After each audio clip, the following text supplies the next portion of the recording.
Hey, this is Rick Roll from Every Mother's Nightmare, and you're listening to the Monkey Business Podcast with the Handsome Devil. Drink it up. That's right. We are some handsome devils. Well, here it is. We are back. I'd like to thank Rick Rule for boosting the crap out of our numbers. Who'd have thought? Who'd have thunk it, huh?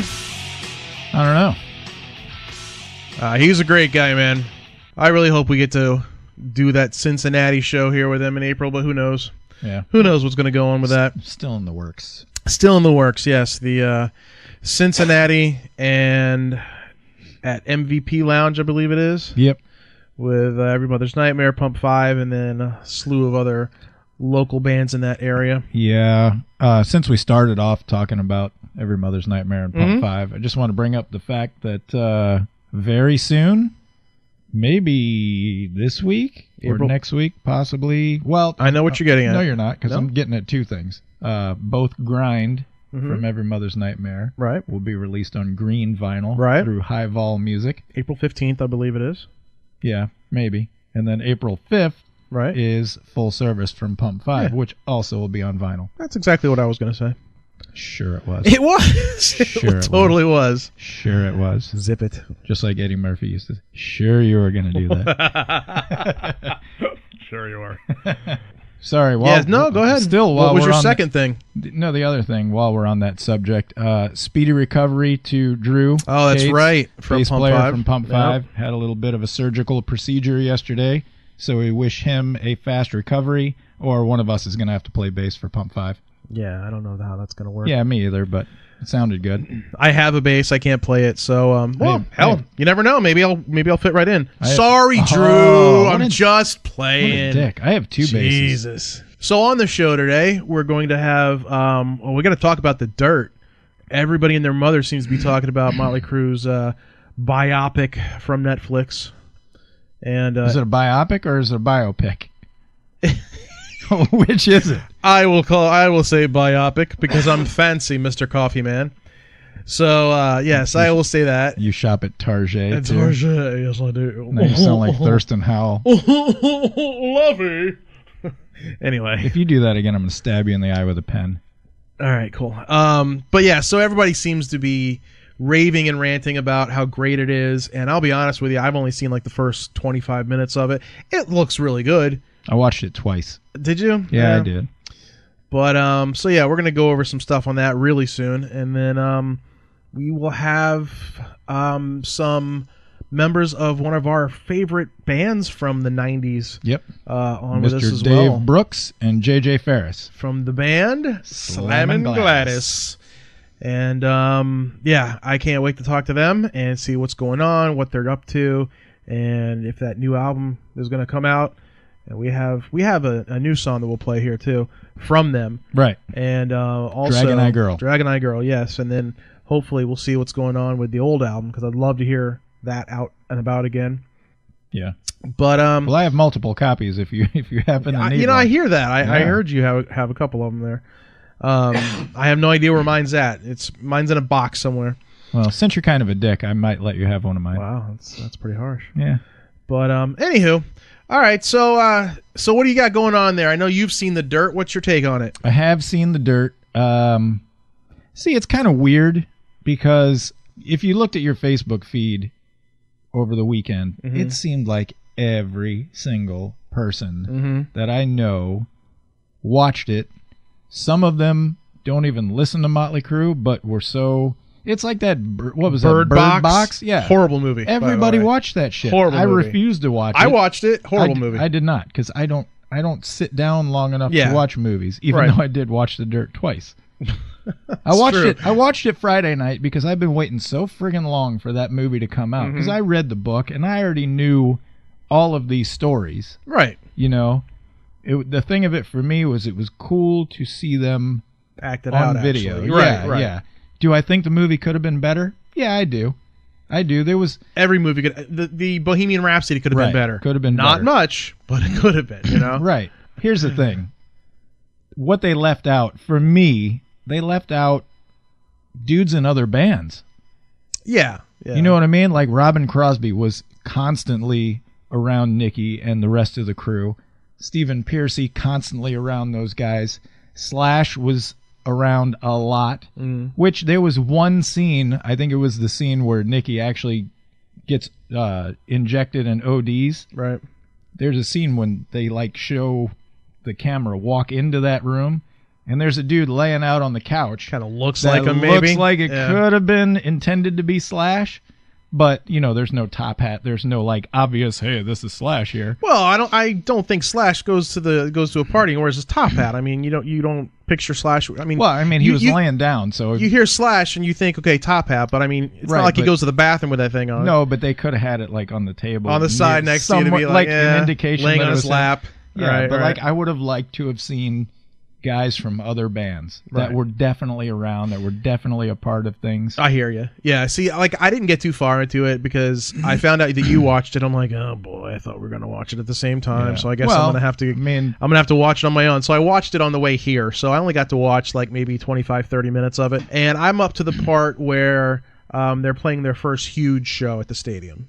Okay. So Vince is already sleeping with the Elektra record company guy's girlfriend. Yeah. And that's as far as I got. But you know, who did I see? A David Lee Roth lookalike. You know. Yeah. Whatever you want to call it. Which that scene was actually pretty darn funny. Yeah.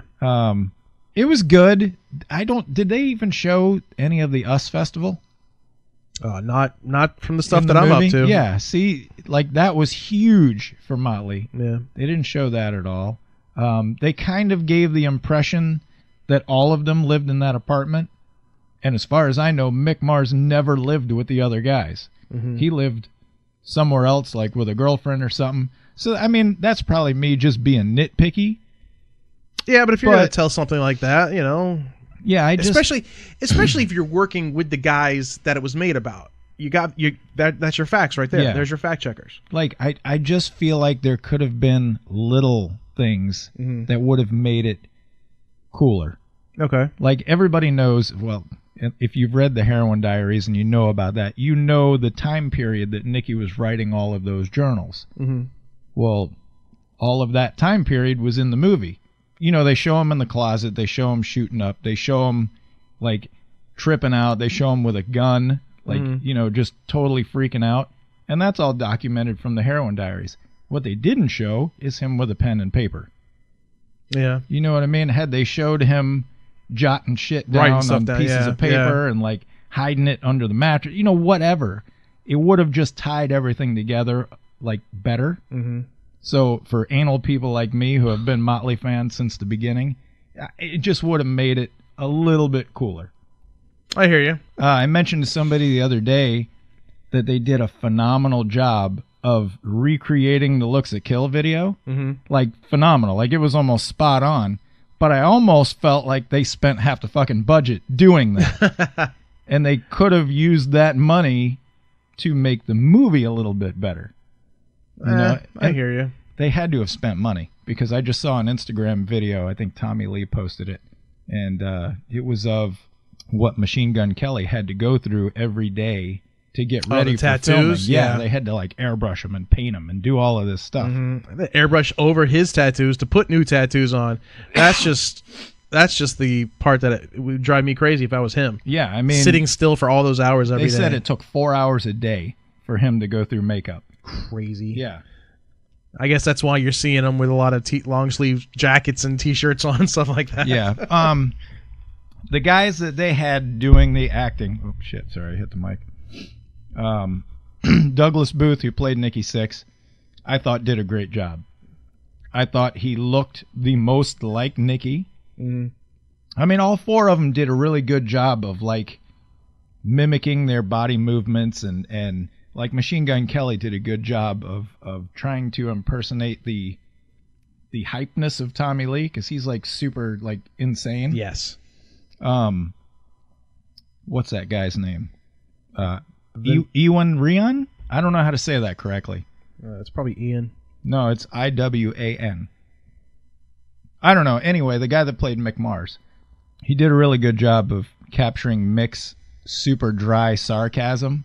Yes. I mean, so far, like I said, I haven't seen that much, but yes, I would definitely give you that. Because Mick was never the outgoing, let's get crazy, do Yeah. all these interviews. He was always I'm going to sit back and watch you idiots do what you do. And laugh at you while you're doing it. Right. Yeah. And that guy did a good job of that.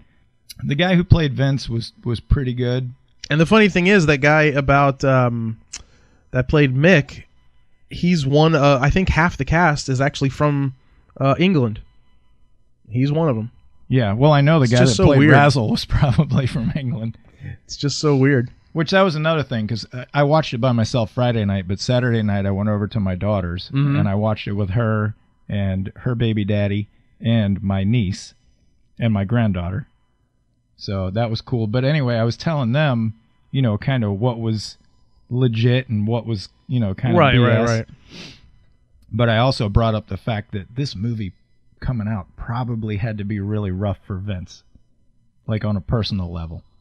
Oh, Because they're showing the car crash, they're showing his daughter pass away. But then again, I mean, how many times has he lived that anyway? No, I know, but it's like pulling the scab off that's been healed for a little while. It just, and now he's got to probably do a ton of press about it too, and digging up all the old shitty memories. Yeah. And I think his mom passed away like a few months back, like maybe 5-6 months ago. And he'll be here, what? Isn't he playing something here pretty soon? I think he's playing the Miramar festival thing. Oh, Isn't okay. that some big concert in Miramar, Florida? I'm not really sure. Now, was any guys, like I said, I didn't get to watch all of it, but was anybody from the band actually in the movie? Not that I remember seeing. Really? Yeah, there wasn't like any, there they are. There wasn't any of those moments. That sucks. I like it when they do that kind of stuff. Yeah, because I think the guys from Queen made a quick little cameo during Bohemian Rhapsody. Right, and who else was in it? The kid that does all the singing for Queen now. What the hell's his name? The American Idol kid. Yeah, Adam Lambert. Lambert. Yeah, Adam Lambert. Wasn't he like the guy at the truck driver in the gay thing? Yeah, he was in it. Now, I just read something today while we're on Bohemian Rhapsody for a second. They released a version of that in China that cut out all the parts that talk references about Freddie being gay. Yeah. Which, what the Asians people hate gays? I don't know, man. I don't. I think that's kind of crazy because it's like that is who he was. Because there's some gay ass Asians out there, so. There's some gay ass Asians. Well, I mean, come on. I like how you put that though. Lady men, those are Asians. Yeah. So maybe that's why they did it. I don't know. One of the things that they made for this song was the "Like a Virgin" for the soundtrack, and you said you've listened to this song. Yeah, and you said it's horrible. It's pretty bad. All right, I haven't heard it, and I want to play just like a minute of it. Okay, but then I'm going to play you something that's actually kind of good. That's fine because right. I haven't heard it, and I never listened to it because I wanted to save it for this. So everybody that's been hating on it, bear with me for at least a minute 20.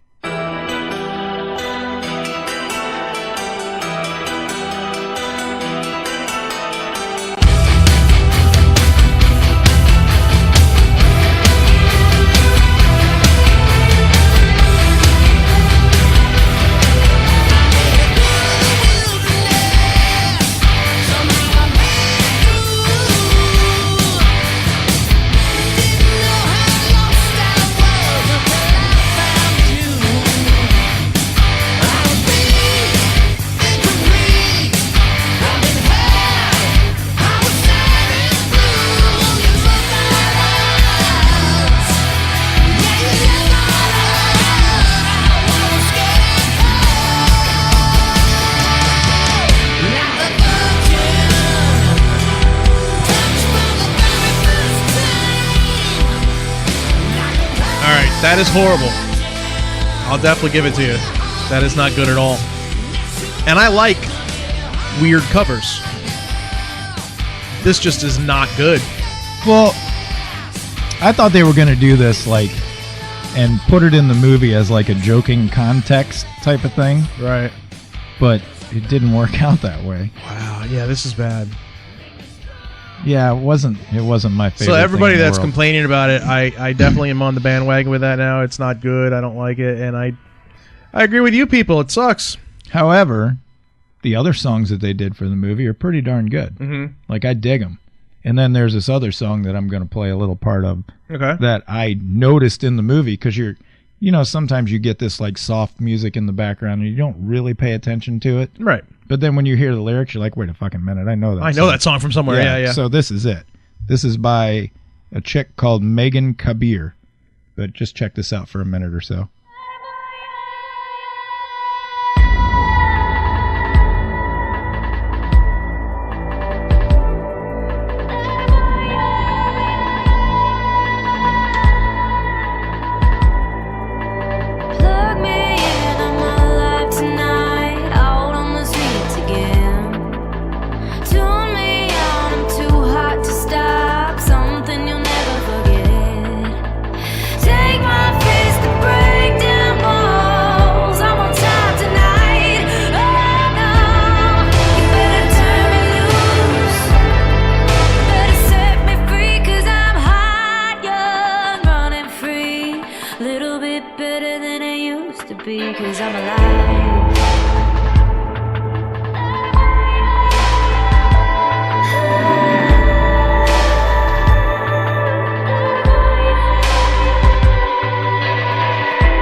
What do you think of that? Yeah, see, stuff like that is how I like covers. I mean, it's a cover that you know what it is, and there's actually effort put into it, like to make it creative. To me, this version of Like a Virgin was just, okay, we're just going to go in here, we're going to sing the song, and it's just going to be in our style, and that's it. Yeah, they didn't make it I agree. really, they made it Motley, but they didn't make it Motley. You know what I'm saying? Whoa. Does that make any sense? Easy, don't shart yourself. No, like that version of Livewire, when I first heard it, reminded me of that song from the Lost Boys, that Thou Shalt Not Kill or whatever. Yeah. But I could totally see listening to this version of Livewire like at night if you're on like a road trip, and you just turn that on and crank it like just to like chill you out, or if you're trying to go to sleep or something like that. Yeah, very mellow. I dig it though. I think it's cool as hell. Yeah, well, not all of the dirt was peaches and cream and rosy happenings. What are you talking about? I saw something that one of the members of the crew is actually suing the individual members of Motley Crue and Netflix over being electrocuted on site. He's suing them for $1.8 million for damages. He got electrocuted that went all through his body and out through his foot. And he had severe burns. He's got to take multiple surgeries for that. And he had to get his foot amputated because of it. Now, if I did that, and that happened to me, $1.8 million would be on the very low end of what I would be charging, suing for. I'm losing my foot, and that's all you're going to get is $1.8 million? Here's the thing, though. Being in the industry that I happen to work in, not that it's movies or anything of the sort. It's They have waivers and they have insurance. So suing the individual members of the band, I don't think is going to get them anywhere. Because I'm sure that the motion picture companies or whatnot, Netflix being the big one, they have to have insurance. They have to have, some sort of releases or liabilities or something to protect themselves for this. Right, but however you get a good enough lawyer, those all go out the window. Well, still, though, you would think that Netflix would have they probably got 10 Johnny Cochrans on their payroll. Yeah. So, I don't know. We probably will never know how this plays out because nobody cares except the guy with no foot. Yeah, exactly. Except the guy with no foot. So, I mean, not to be a dick, but let's face it. I'm more concerned with how many people viewed this in the first weekend that it was out. Yeah, I would like to see those numbers too. I tried to look it up and I can't find it anywhere. Yeah, but I mean, I know they're out there. I don't know if Netflix releases that stuff like regular ABC does and stuff like that. But I mean, like I said, almost everybody that I saw through my Facebook feed or Instagram or whatever. I got tired of seeing stuff about it. Yeah. I'm like, all right, it's good, I get it. But yeah, so nobody's gonna really care except for 1 Foot Louie. That's his name, Louie. 1 Foot Louie. We're such dicks. Yeah. Sorry, Louie. Anyway, well, let's get on to the better part of the show here. Since seeing as how we rambled on about the dirt for 20 minutes or so. Yeah, we did. In a quick side note, Bobby Blotzer's wife has whatever you call it, filed for divorce. Oh yeah. Yeah. And that's did she just now realize that I guess. But anyway, who he is? That's all we're going to say about that. Oh, and then you could add another member to LA Guns because their drummers switch places. Yeah. So. Oh, I do want to read something. Oh, okay. I do. You need help with the big words? Fuck off. Are you going to be okay? I got something big for you. I bet you do. Hold on. Well, that sounded totally horrible, didn't it? Okay, I'm going to read this. Okay, and I'm going to listen to this. Okay. Hey, y'all. Today, I am very excited to announce the quote-unquote unofficial launch of my new company, Atlantis Entertainment.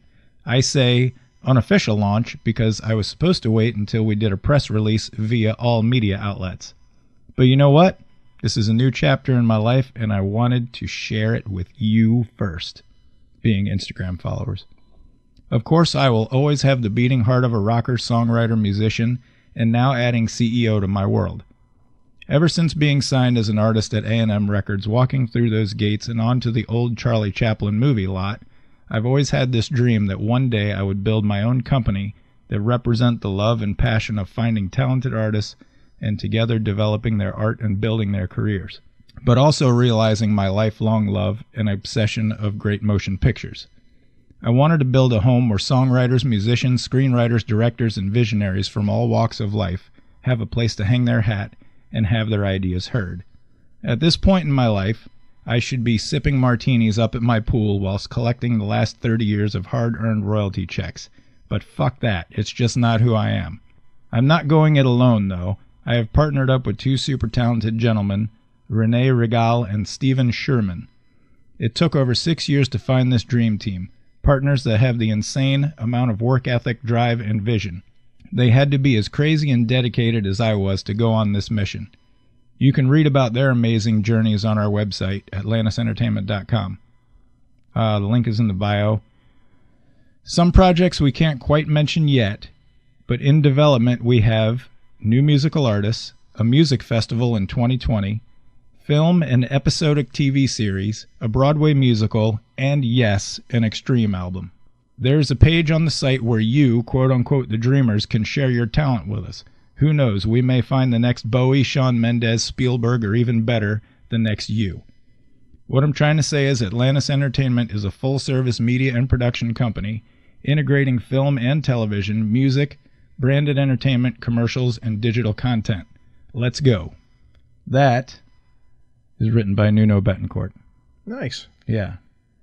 So... you know what? That's a obvious step to me, I think, for him. I agree. It just seems like that's something that he would have already have done, just not made it, out there. So yeah, no, I think it's cool, and it while we were on the cruise and I was standing talking with Kevin, I asked them if they were still being managed by Paul Geary. Right. And he answered, but he kind of tiptoed around things. And I have a feeling that this is why all the tiptoeing was going on. Makes sense. Yeah. But very cool. Like, I'm excited for that. Because Nuno he's a character that likes every genre of music. Yeah.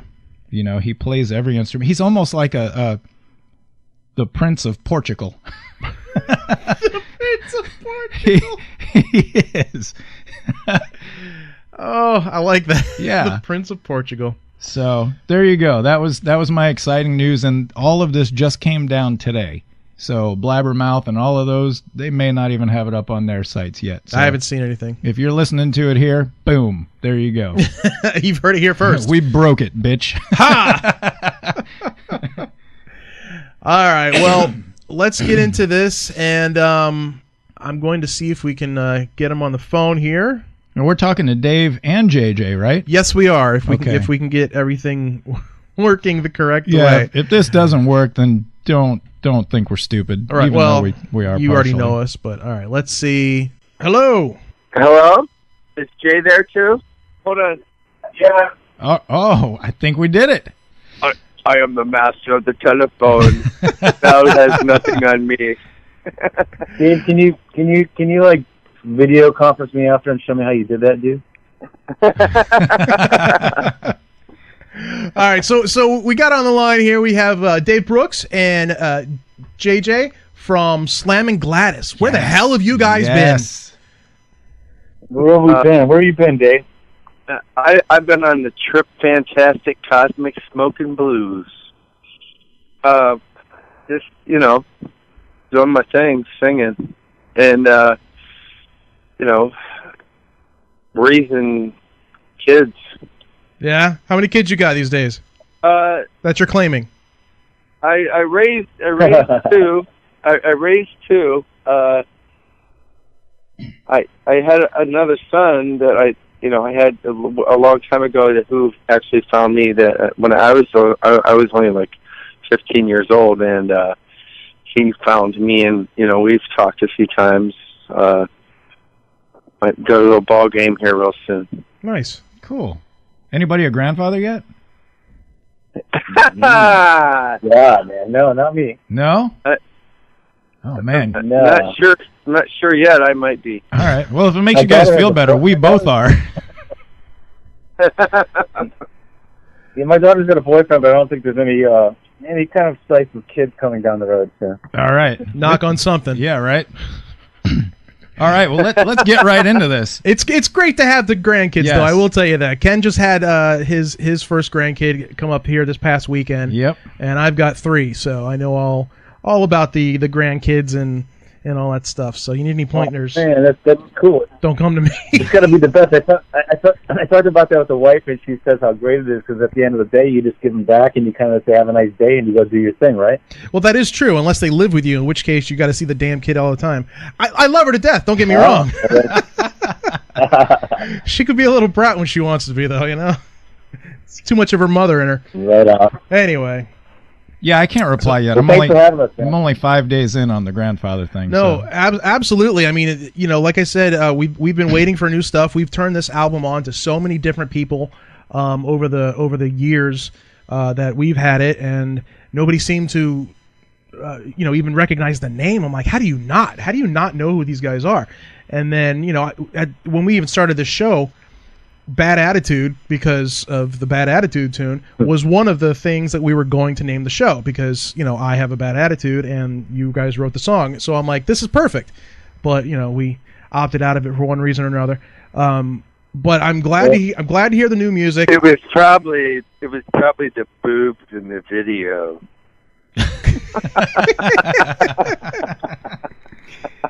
No, but when I saw on Facebook that you guys were together in LA recording new music, I think I might have commented on all your posts like 700 times. You probably got sick of seeing it on there. Yeah, I think so too.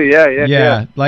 That's cool, man. We love it. That's great. Oh man, like Slammin Gladys is one of those bands that were so good that should have been like monstrous huge because your sound was so different. Mm-hmm.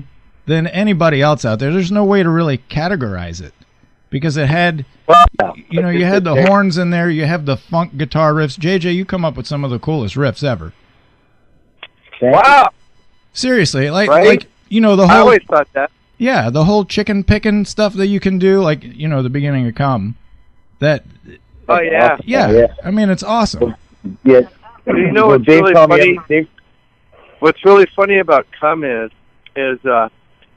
Al, we were all living in this little apartment complex in Van Nuys, and Al got this little Casio keyboard, and I started popping on it, going, "My baby, call me on the phone," and I was just being really like Prince, kind of like asshole-ish about it, and then JJ like wrote that riff, like this chicken picking riff, like you said.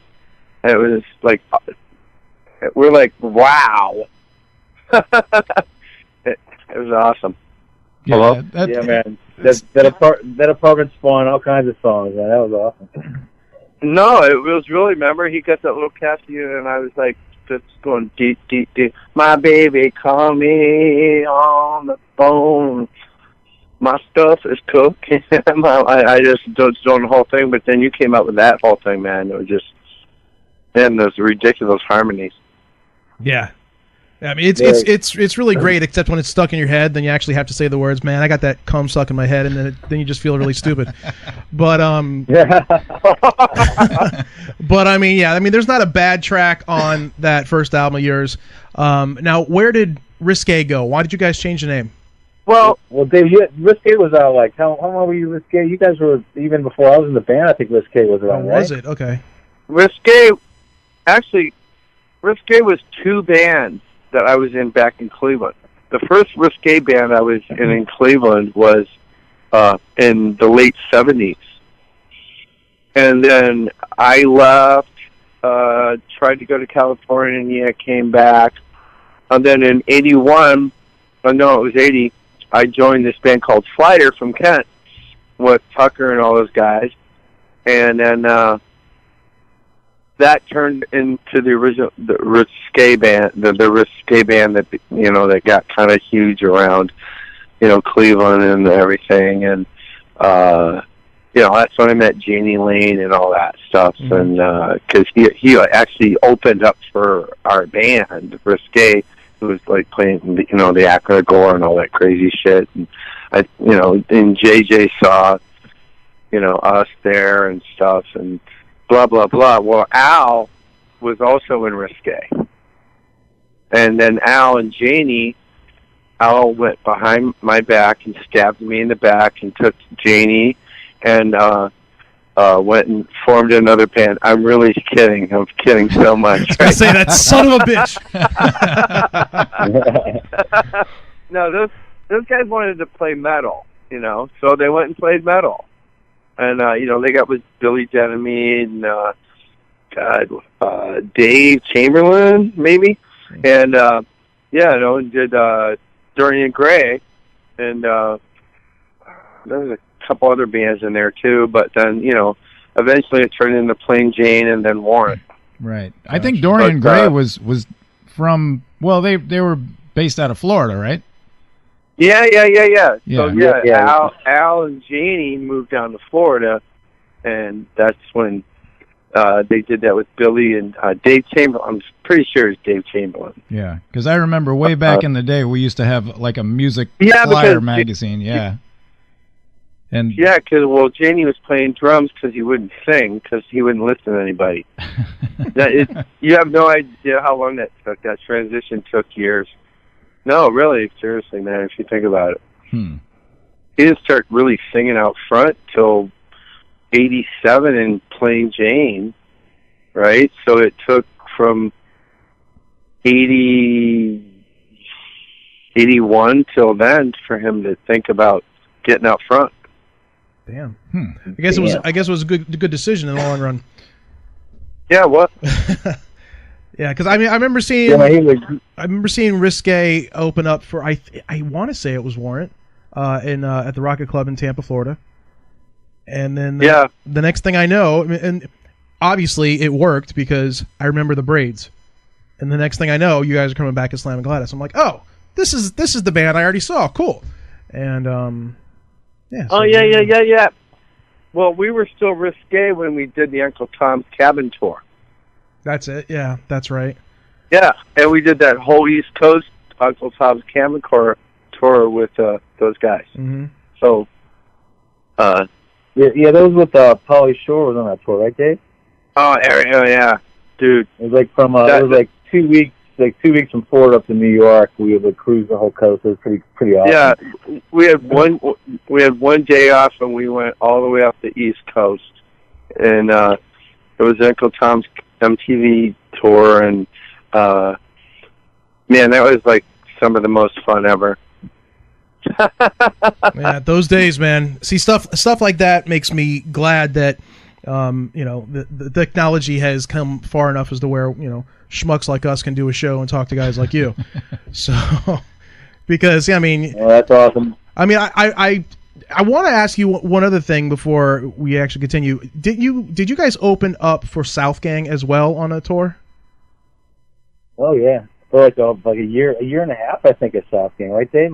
Yeah. Okay. It was mostly Like if we played sometimes, like if we played like Cleveland or Dallas or something like that, we swapped. But Yeah, those guys. Yeah. Okay. It was Because I always said that I spent my 21st birthday with South Gang, and I knew somebody else opened up for him. I couldn't figure it out, and then I saw something on one of your pages today. I'm like, wait a minute, these were the guys. This is where I saw them. So I spent my 21st birthday with you guys as well. Oh, that's great. So thank you for that. Where at? A place called ML Chasers. I remember that name. I remember ML Chasers. Yep. What city was it? It's in Clearwater, near Tampa. Yeah, it's Clearwater. Yeah. Just on the other side of the bridge from Tampa. Did I have a cast on my leg? I barely remember that night. I got to tell you. I don't remember. No, that. I had a cast on my leg because when we played there, with the night before we played Panama, and I had twisted my foot really bad, really bad. And I had like a walking cast on, and I was having a hard time getting through the set and stuff. And then this is true story. We quit like a couple of feet, like 10 minutes early, and the guy like lost his mind, and started yelling at Abby, and Abby got us all on the bus, and we just like split because the guy was all. I remember that. Remember that? Do you remember that? Yep, I do remember that. I thought we were gonna get shot at or something, man. I'm glad right? Yeah. Because we had to bust through the fence, and we literally locked the fence so we couldn't get out because we didn't play 10 minutes longer because I was in excruciating pain. I seriously couldn't stand up. It put some weak walking cast on my leg, which was really messed up. And, actually the next day I got a walking cast. So this was back in the 90s, so it was like an early version of a walking cast. It was paper mache. So in hindsight, I would have just done an epic guitar solo for 10 minutes. Had we kind of been in that space. Right. Just play. Goodbye.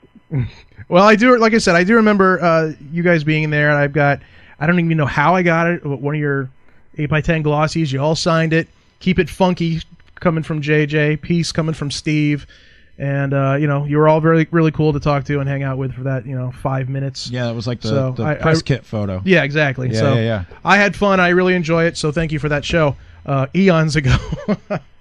So what made you decide to get back together and record? What happened was Charlie that owns Jib Machine Records, he come up to me and goes, hey, why don't we release the first record? He goes, why don't we re-release that and do something? Like, okay, that'd be cool. And then, I talked to the guys and stuff, and then a couple of days later, I'm like, well, I started thinking about it. I go, why don't we record a couple of new songs and stuff like that? So I wrote a couple things and sent them to JJ, and, then he had some stuff and stuff like that. Then I told Charlie, I go, well, why don't we just try to record a couple of these songs? Mm-hmm. And then it turned out that, the band was so good that they recorded 7 songs in 8 hours in a studio. I mean, the basic tracks, and wow, and 3-4 takes because JJ's I need 4 takes of everything. We booked a studio in North Hollywood, and everybody was able to be in town, which was great. And like Dave said, we were supposed to go and do a couple of songs. We got together the day before and started doing a little pre-production and stuff. And it's just kind of just one song after the next. And pretty soon, like Dave said, we had 7 songs. We were fuck it, we'll just cut them all and see what happens. So we had a blast, and we went in there and did it. And Dragonized the first one of that bunch. Okay, so there will be a full length coming? Oh yeah. All right, good. Oh, and we got some great tracks from NRG Studios back. It was right after we left Priority, and there was a couple labels looking at us. you know, we were all kind of looking different directions and stuff like that, but we put together like a nice little 3-recording thing at NRG Studios, and Joe Barisi did that whole thing, so that was real nice. It came out nice, so that'll be on the record too. Yeah, but at the moment we have 5 new songs that are finished. Drag and I being the first of the bunch to finish up, but there's 5 new ones that are done as we're speaking. Just need to be mixed. And then, like Dave said, there's like probably a good handful of songs with NRG, and then we found some live stuff, which we've kind of just put one of them out when we released Drag and I Girl. One of the songs, Color Me Gone, is on there as well as a live track. So we'll kind of just gonna have some fun and just see what we got here and see if we can just release a bunch of them, you know, and eventually make a full length. Cool. And JJ, you're doing all the recording and producing and all of that, right? Yeah, we do. We do as a studio in North Hollywood. A couple friends and stuff that are recording like the drums, the basic tracks. But then it comes back to my place. I have a recording studio at my house and stuff, and just do all the, you know, getting everything together here, and then figuring out all the parts, overdubs, and we did all vocals here, and all the backgrounds, all that stuff, and kind of did a nice preliminary mix of everything, and then we send it out to Jimbo Barton. He lives in Australia. He's an old friend I've worked with him for a lot of years out here in LA, and he was nice enough to take on the project and mix for us. So it's really great. Cool. All right. Is there any plans for a tour? I don't know yet. We're kind of just, because it's all slow build. Let's see if anybody likes it. Yeah, so slow build. I mean, we're hoping that maybe some European territories might gravitate and add it a little bit. Maybe a couple territories might get hot or something, gives us a reason to go out there. But at the moment, we don't know if we don't have any plans at the moment. But that could change tomorrow. We'll just have to see. Here's the thing. I mean, it's hard to break anything in the States anymore. To like get something going and really go. I mean, it really is. But you know, the European audience is like way more open to, you know, stuff like this, and you know, maybe it'll happen there. I mean, you know, I hope it happens anywhere, just like a lot of other things. But you know what I'm saying? Yeah. I mean, there's some things. Like the Monsters of Rock cruise does a lot of stuff, and like M3 and some of those festivals, you probably would have a good shot at catching on to one of those. So I know there's a bunch of Facebook posts for the Monsters of Rock, and I kept typing on there, you know, book Slammin Gladys on next year's cruise because they got new stuff coming out. I mean, I don't know if they're going to listen to us, but putting it out there. Well, thanks for doing that, bro. Yeah, that's cool. That's awesome. I was supposed to do. I play with I play guitar with the Nelson brothers, and they just did the cruise, and then they did the M3 last year too. I was supposed to be on that. It's so funny you mentioned those two things. They just did the Monsters of Rock cruise. They did it as a duet. Mm-hmm. But it's funny. But yeah, I know of those things that you're mentioning. So you put a word out, because I was actually thinking about contacting them as well. Oh yeah, definitely. See if that's a possibility.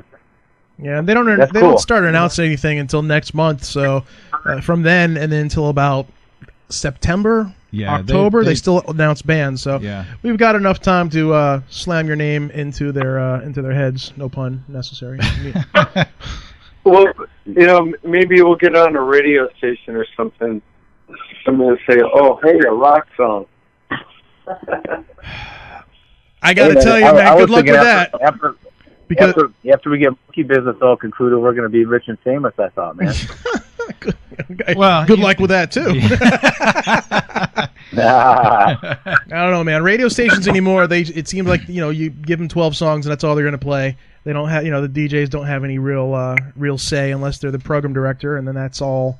It's a big pain. I used to work in radio, and I'm glad I'm not there anymore to an extent. Well, yeah, I mean, there's 4 or 5 people programming radio for the country. Yeah. You know what? We have a friend out here that his name's Stu Herrera. He works on a station called KLS out here. It's a classic rock station.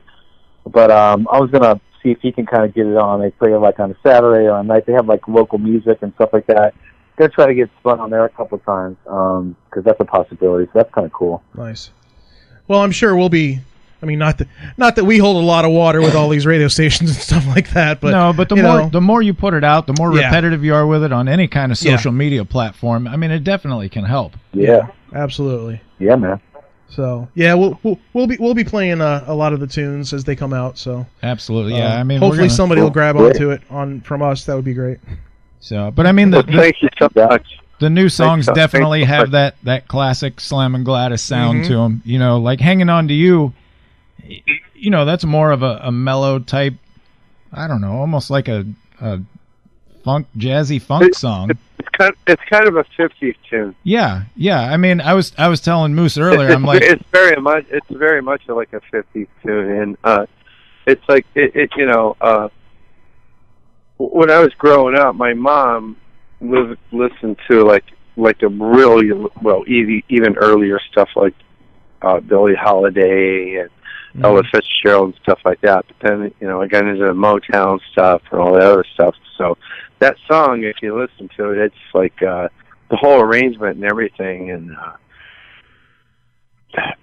the mode of it, the mode of it is just like that, like a classic old song like that. Yeah, Extreme is like one of my favorite bands of all time, and Slammin' Gladys, I mean, the old stuff and the new stuff, it reminds me of Extreme, because every song on their record, well, at least on Porno Graffiti, everything's got a different feel to it, a different sound to it, and that's what I loved about Slammin' Gladys is, you know, you have horns, you have funk, you have this, you have, you know, and Dave's vocal, it all works together, and you guys had such a different sound from almost everybody else that's what stood out.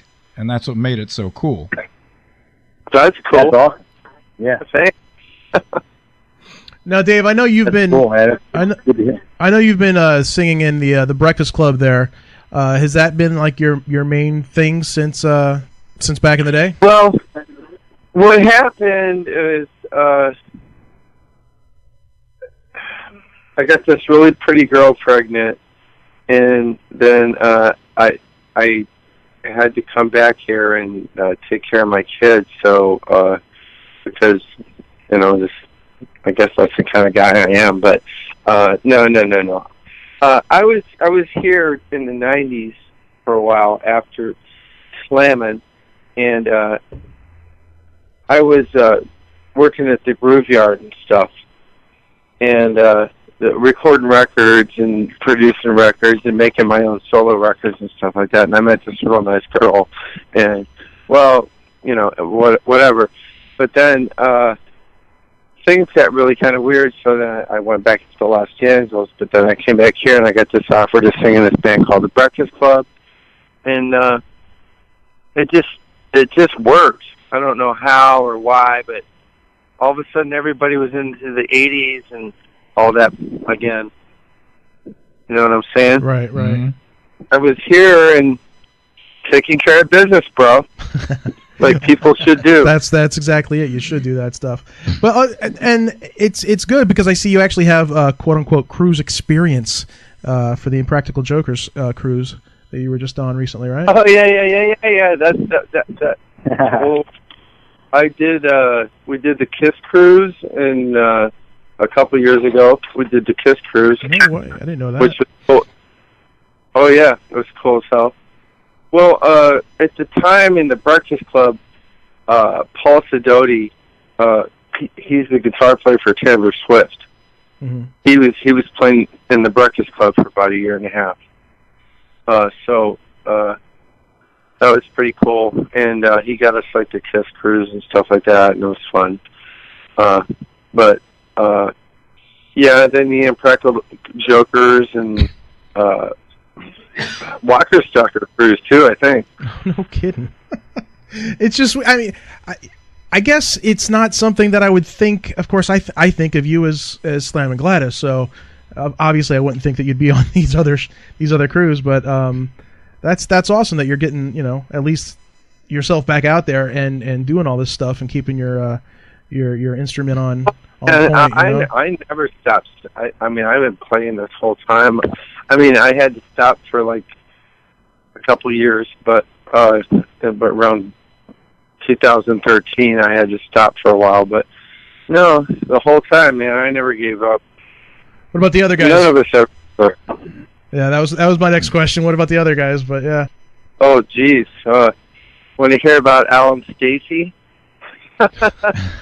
Yeah, they've been going. How long have they been going doing that for, Dave? Like at least 10 years. More than that. You need to do a whole another interview with just Alan Stacey, because Stacey's like blowing up in Florida, and it's just like rock, blues, harmonica blues. It's awesome as fuck, and you know what I'm saying. You should just do it. You can ask Al some questions about slamming and stuff like that, but I talked to him about Alan Stacey too. I don't know if you've heard those records. Have not, but I'm definitely going to look into it. That's for damn sure. Yeah, it's under Stacey. It's under Stacey Collins. Okay. If you look it up on the internet, so check it out. But they've been going. They've been doing a lot of tours. They go over to Europe a lot, and they spend like a month, 2 months. They have a lot of different pockets that they've been building over a lot of years, and they have some great bands over there. And they do really great over there, and they also play. They live in Nashville, and they also play over there, and they do a lot of stuff in the States as well. But they're super busy. Yeah, and Steve, the drummer, it's a really crazy story. There's this little Lutheran church in Venice, California, right by Venice Beach, right up the street. And my kids, when they were real small, we were looking for like a school for them and stuff. And all of a sudden, we go to this little church called Venice Lutheran, and go to the service one time to check it out. The school's over there, and who's playing drums? It's Steve in the background playing drums at that church. I'm like, no way. So I ironically just ran into him over there. And you know, it's the weirdest thing, right? Isn't that crazy? Yeah. And then I ended up playing bass. I ended up playing bass in the worship band eventually too, which is even weirder. But so we saw Steve, and he's out here. He lives in Venice too, so he's still out here in California. And believe it or not, he's an accountant at Warner Brothers. Our drummer. He's a great writer and an accountant. He's got an amazing brain that we all just learned about in the last 5 years, I think. Huh. Building guitar. You had originally gotten back together to do songs to re-release the first record. So my question is, go ahead. Will the first record be re-released? Yeah. Okay. I didn't know if that was still going to be a thing since you went ahead and recorded a whole nother record. No. When the record comes out, it'll have the new record and the debut record in the same package. Oh, nice, okay. Nice. All right, cool. When you buy it, you'll get a 2-disc set. Nice. You'll get the new record, and you'll get the original priority recording. We were wondering about how to do it because we have, like I said, all these new songs. We were going to start releasing them, one at a time. We're like, well, we can't just, release everything and then put the album out. We got to keep some kind of surprise to it. So, right. Actually, Dave's coming out out here to LA in April, and we're gonna do some more writing and try to get a couple more songs going, and maybe even get in the studio while he's here, and kind of just keep on growing this till we have the full album. Because right now, I think we have so we have seven songs plus a couple other recordings. So we're like close to having an album at the moment. So we just need a couple more. So that might be fun just to get a couple more new ones. Yeah. So many years we've waited for the new stuff, and I can't wait for some more. That's cool. It's like I messaged one of you guys, and I was said that we've turned on so many people to this stuff, to your first disc, people that wouldn't even have a clue who you were, and then all of a sudden they're like the biggest fans. They're just like quoting songs. I'm like, what is that from? I know that, and they're like, it's the songs that you told me about, So that's so killer, man. It's awesome. So it's funny. I got to tell you.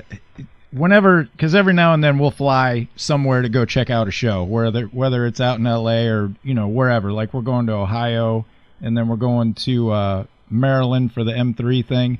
But it's like whenever I happen to stop in, because I collect vinyl still, so I'll go into record stores and stuff. And every time I see a Slammin Gladys CD in there, I will buy it. So I have 5 copies of it right now. Oh, that's cool. So that way, if I run into somebody, I'm like, hey, here, check these guys out. They're awesome. Do you have any with the long box, the original long? No, I don't. I just have the the jewel case one. Yeah, that's cool. I recently saw one. Someone had the long box. It came on. I don't know if you remember those. Short period of time. All those CDs from those long ass. I think they're maybe I don't know how long they were. They were big. Yeah. So that's funny. So those are priceless. Well, I'd definitely like to, like I said, we're very excited about the new stuff, and I'd like to thank you both for taking the time to talk to a couple of dummies here today. But man. We'll definitely it's been keep a pleasure, man. Yeah, we'll keep in touch, and as the new songs get released, man, we're going to keep pumping them out and playing them, and we will hit up Larry Moran and see if we can get you guys on next year's Monsters of Rock cruise. I believe that will be our Well, quest. yeah, and, if there's anything you want, if you guys need anything, if you need any songs or you need any more time from us or whatever, man, we're all yours, man. Whatever you guys need, let us know. We'll be happy to like do whatever you guys want. All right, we're going to turn into the keyboard pirates and try and make this happen. All right, man. We'll send it your way as anything's released. It'll come your way. All right, beautiful. Sounds good, Appreciate guys. it Thanks so much. Great talking to you guys, and good luck with everything. Peace. And we will talk to you soon. You know what? I think what we should do is, since they offered up the fact of that they'll do anything for us at this point, we should have them actually make a song, an intro for us. You think they do that? I doubt it, but they just can't call it Monkey Business though, because between Danger and Skid Row, they got that covered. Well, yeah, but the thing of it is, I mean, everybody's got a Monkey Business song, so why not them? Yeah. I mean, they could call it Two Dummies Behind Microphones. Exactly. It'd be okay. Two dummies that don't know nothing, but... Yeah, we know a little bit. All right, well... it's just not all important. This is true. All right, well, let's get into their new song, and let's have JJ here introduce it here, shall we? All right, Hey, this is JJ Farris from Slammin Gladys. Check out our new song, Dragonite Girl. We're on the Monkey Business Podcast. Check it out. Yes.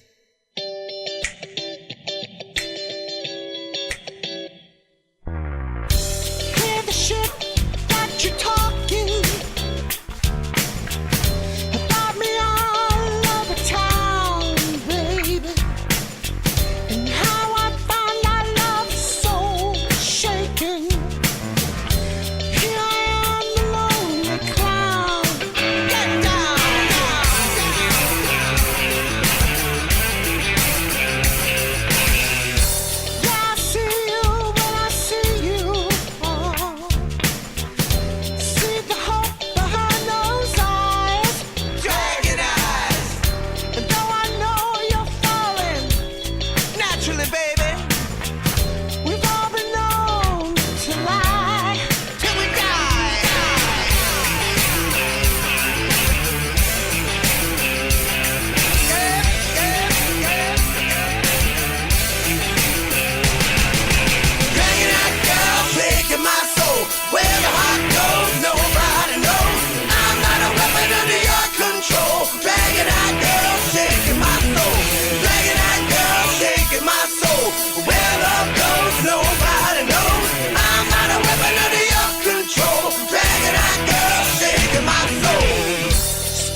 Man, those guys have still got it. That band is still sounding as great as they did back in the day. You know, it's really cool because you can definitely tell that it's them. Yeah, yeah. You know what I mean? Yeah. With the style that they had is still there. Yeah, like the cool riffs and the way that Ali plays bass. Mm-hmm. It's just freaking. It's so cool. It's almost like 3 different genres of music, like just mashed together, traffic jammed into each other, and then they all come out unscathed. You know, like when White Trash came out. Yeah, yeah. Apple Pie. Yeah, it kind of had the horns and it had this. Yes. And it was just different from everything else, and it was fun to sing along to. But that's how a lot of Slammin' Gladys' songs are. Yeah, no, I definitely agree with you. This is just this genre. Hell, this band. I can't really say it's a genre. I mean, it is, but it's not. It's just that band. Those guys. Yeah, it was almost like a subgenre of rock, and then you look in the other sections of the record store. Then there's a funk section, and then you see them in there. You go over to it's just.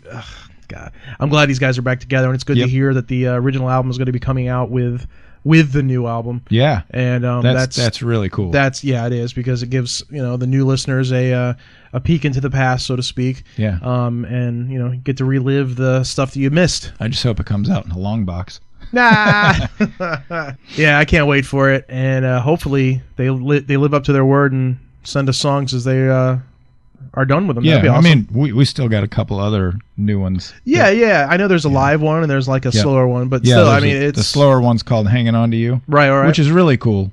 Mm-hmm. It's kind of got that Sinatra type sound to it. We, not gonna keep talking about it. We'll just play them. We'll play them over the next couple weeks. Yeah.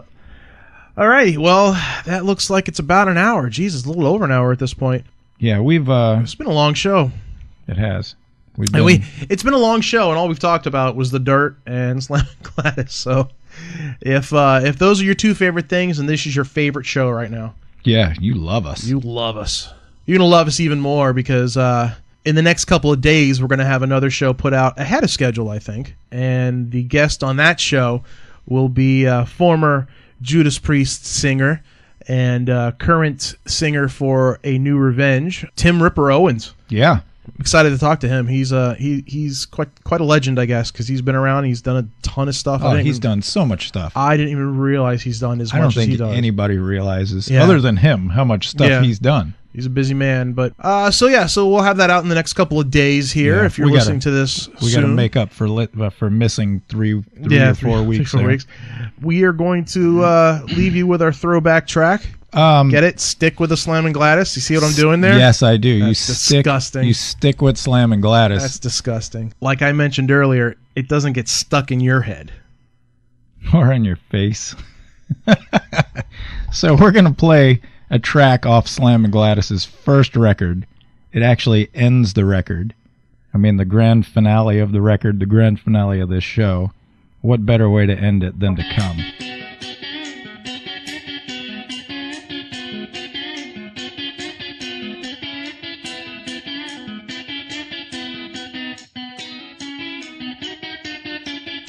My baby call me on the phone. I'm double cooking and I'm all alone. Could you maybe come on over tonight and home? I need my toys, everything I can find. They show your things got me losing my mind. It's a lonely world when you wanna come.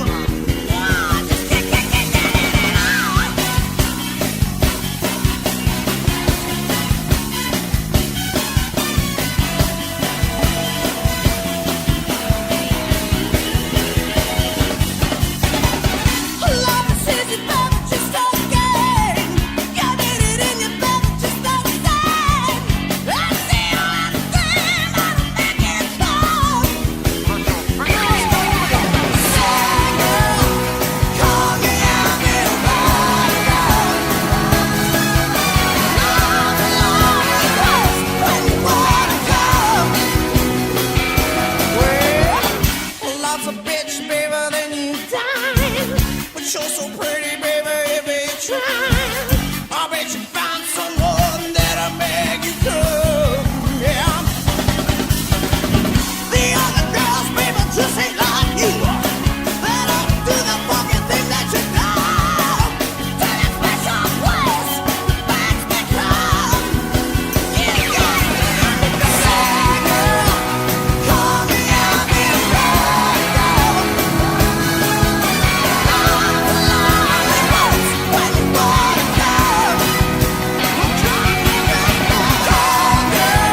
I am the master of the telephone.